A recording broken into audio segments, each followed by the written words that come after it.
My name's Sophia Luckett from The Drink Talking, and this is a video blog about how you can buy better wine. I'm going to talk with you about champagne, but more importantly about Brut Nature Champagne.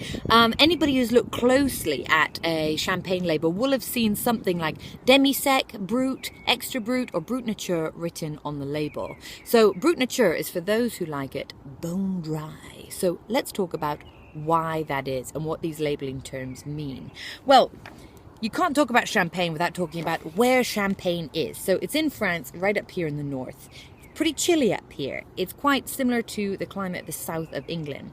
What this means in terms of the grapes is that growing in this cool climate, they don't get abundantly ripe, which means that they don't have oodles of fruitiness to them. And then the other thing is they have killer knockout acidity to these grapes, and that comes from growing in a cool climate because the grapes don't ripen abundantly.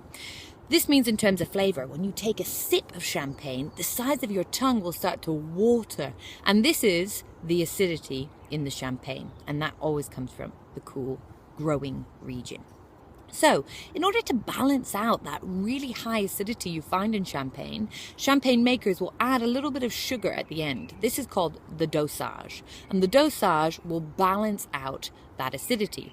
How much sugar they add, they will indicate on the label by telling you with their labeling terms, demi-sec, meaning that it's going to be quite sweet, brut, which brut is the kind of average amount of sugar added, extra brut, meaning that it's even drier. And then if you see Brut Nature, this means it has had 0 sugar added.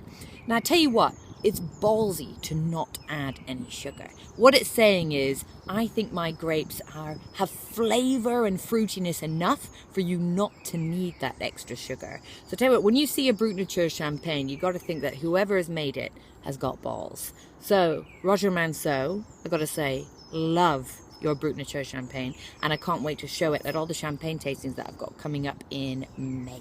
See you there.